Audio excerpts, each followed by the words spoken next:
The turkey on the table was carved to perfection, the wine poured, laughter humming like a choir of knives. Everyone took their seat around my parents' oak table, their chosen table, where respect was measured in obedience. I'd barely touched my plate when my father's voice split through the warmth like a whip. "Get out," he roared. "Paying bills doesn't make you family. My name is Emily, and from wherever you're watching this, stay with me. Have you ever given until you bled, only to be told you were nothing?" I sat still, a fork trembling in my hand, trying to taste the food I'd helped pay for, the electricity I'd kept running, the mortgage I'd carried when they were behind. My mother leaned in, voice dripping disappointment. "You're just jealous of your brother. Look at him, he's successful. You'll never measure up." Across the table, my brother smirked, polishing his designer watch. A man who never paid a dime for this house, yet claimed its walls as trophies. I looked from my father's rage to my mother's quiet cruelty, then to my brother's smug grin. I set down my fork with a calm that felt nuclear. "Fine," I whispered, smiling.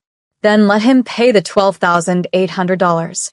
A hush, sharp as shattered glass, fell over the table. "What did you say?" my brother demanded, voice cracking.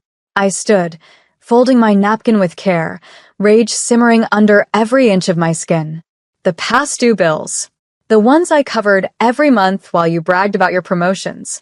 If I'm not family, then you handle it." My father's jaw worked in furious silence. My brother sputtered, "You can't just leave. The house will shut down." My smile never wavered. "Watch me." That night, I went home, logged into every account, power, water, gas, internet, and clicked terminate service. One after another. $12,800 of thankless obligation ended with a single line of code. I slept like a queen on the ashes of their pride. By morning, the screaming started. Cops on the lawn, water flooding from burst pipes, my mother wailing, my brother cursing, lights dead, fridge rotting. Their kingdom of illusions collapsed. I watched through my window, calm as a hurricane's eye, because they'd told me I was nothing. So I showed them exactly what nothing looked like. The morning light revealed their perfect Thanksgiving table overturned, dishes smashed on the floor, wilted flowers drooping like dying dreams. My father stood on the porch, fists clenched, barking at the officers as if the badge could force the world back to his liking. My mother cried on the steps, mascara running down her cheeks, clutching a cold coffee mug like a lifeline. And my brother, the golden heir, the success story, paced in circles, his phone dead, his power suit wrinkled and useless. I watched from across the street, unseen behind tinted glass, letting the quiet fill my lungs. They'd lived off my sacrifices for years, swallowing my paychecks, calling me just jealous whenever I dared to want more. They forgot who had kept their lights on, who paid the mortgage so the sheriff didn't come knocking, who bought their medicine, their food, their heat. They forgot, and I let them. Until now. One of the cops approached my brother, calm and unimpressed. "Sir, there's no record of you on the utility contracts. You'll have to set up your own accounts." My brother sputtered, cheeks flaming. "This is my parent house. That's my room." The officer shrugged. "Legally, you've contributed nothing. It's her name on everything. Do you want it on again? Pay the bill." $12,800. The number was poison in his ears. My mother sobbed harder, grabbing my father's sleeve. "Call her," she wailed. "Call Emily. Make her fix it." My father's pride choked him. I saw it, a war in his eyes. The father who'd just told me to get out, now needing the daughter he'd branded an outsider. He dialed, hands shaking. My phone buzzed on my nightstand. I let it ring, again, and again. By the fourth call, I answered, my voice calm as cut glass. "Yes." My father's breath hitched. "Emily, we need you to fix this. Right now." I smiled, unseen, free. "You told me I wasn't family," I said. "And you were right." Then I hung up, letting the silence fall heavy as a tombstone. They could figure it out. After all, family takes care of family, and this time they could start with themselves. The wind rattled the window panes as I stood there, phone still warm in my hand. Their stunned silence on the other end replayed in my mind like a sweet, final chord. For once, I didn't feel guilty. I felt finished. My brother tried to call next. 6 missed calls. Then 10. Then 20. Each one went to voicemail, his voice breaking further every time. Emily, please, they're freaking out. The pipes froze. The food's rotting. You can't just leave us like this. Oh, but I could. I sat down at my small, quiet kitchen table, the one I'd bought with my own money, no one else's, and wrapped my hands around a mug of tea. The calm inside me was a power they would never understand. I had carried them for so long they believed the floor was solid. They never wondered who built it. Now they would. By mid-afternoon, another knock rattled my apartment door. I opened it to find Mark, my cousin, my only friend in that entire mess, holding a bag of groceries, concern in his eyes. News travels fast, he said, stepping inside. I shrugged, exhaustion catching up with me. They wanted me gone. I'm gone. Mark set the groceries down. They're melting down, he confirmed. Your dad's calling everyone, trying to get the utilities turned back on, but no one has 12 grand sitting around. Your brother tried to get a loan. Denied. I didn't flinch. Good, I said. Mark raised a brow. You sure about this? I nodded, steady as iron. They told me I was worthless. I showed them what worthless really feels like. He blew out a breath, half admiring, half shocked. Damn, Emily.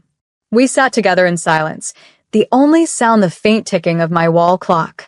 Eventually he asked, what now? I looked around at my warm, quiet, paid apartment, every bill in my name, every light mine to control. Now, I said, breathing easy for the first time in years, I live my own life. And if they ever came crawling again, I'd let them taste the hunger they'd once forced on me. Because I'd been their safety net long enough. It was time they learned what falling really felt like. Night fell hard over their crumbling kingdom. I watched from my window as news filtered through distant relatives, a wedding cake house going dark, the golden sun too broke to fix it, the parents who thought they'd built an empire now choking on their own neglect. My phone lit up again. This time my mother. Emily, please. It's Thanksgiving. You don't turn your back on family. I almost laughed. Family. The word they weaponized, twisted, used to chain me to their mistakes. I typed back, fingers steady. You told me I wasn't family the minute I said no. 3 dots blinked, then vanished. Silence. Mark called to check in later, his voice rough with awe. They're sitting in a freezing house, candles melting on the table like a funeral. Your brother's losing his mind. I leaned against the counter, letting the warmth of my apartment remind me I had survived. Good, I whispered. Let him. Mark paused. They're really falling apart. They should, I answered. They can learn what it costs to treat someone like a servant. Images flickered through my head, birthdays where they forgot me, Christmas mornings with no gift under the tree for the daughter who paid their bills, 100 thankless meals I cooked while they called me worthless. No more. I went to the thermostat and turned it up, heat humming through my vents, a luxury they would never again rip from me. My mother sent one final text as midnight approached. We're cold. We're hungry. Please. I stared at it, a tear threatening to slip, but I refused. Instead, I let the tear dry right there in my eye, turning to steel. They had chosen their golden child. Let him save them. I set the phone down and pulled the blanket tighter around my shoulders. No shame. No apology. Just peace. Because this was what it meant to be free. Not having to bleed so others could stay warm. And I would never bleed for them again. Morning cracked over the neighborhood like a judgment, sunlight laying bare every broken illusion inside their cold house. I sipped my coffee, phone silent for once, letting the quiet become something sacred. Mark texted early. They're still there. No power. No water. Your brother tried to call the bank again, denied. A slow, satisfied calm settled in my chest. All those years they'd scolded me for being less, for not measuring up to his shiny resume, for daring to exist in the same rooms they praised him in.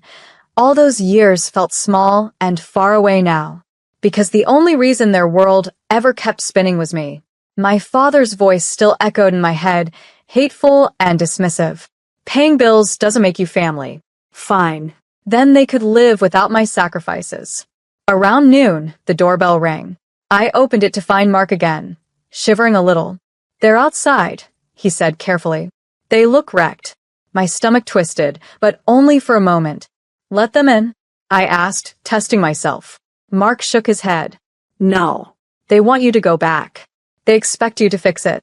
That was the wound, wasn't it? They didn't want me, just my ability to save them. I stepped onto the porch. There they were, my father, shoulders hunched, eyes cracked wide with rage and panic.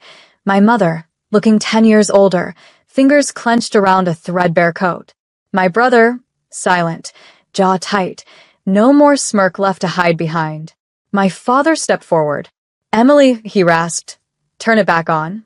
I crossed my arms. "Why should I?" My mother's voice broke. "Because we're your family." I laughed, the sound so cold it startled even me. "You made it clear I wasn't." My brother spat out. "You're heartless." I tilted my head, eyes steady. "No. I'm finished." They stared, as if the daughter who'd quietly fed their world should never have found a backbone. But I had. I stepped back inside, shut the door, and let them stand there in the chill, the consequences of their own cruelty wrapped around them tighter than the November wind. Because I was done handing out comfort to people who only offered me pain, and I would never let them forget it. They stood outside my door for what felt like hours, a portrait of everything they'd tried to bury me under: entitlement, guilt, and a sick kind of hunger for power. I watched them through the peephole, breathing calm, refusing to flinch. My brother paced the sidewalk like a caged animal, checking his silent phone again and again. My mother sat on the concrete steps, shoulders shaking, mascara streaked like ash.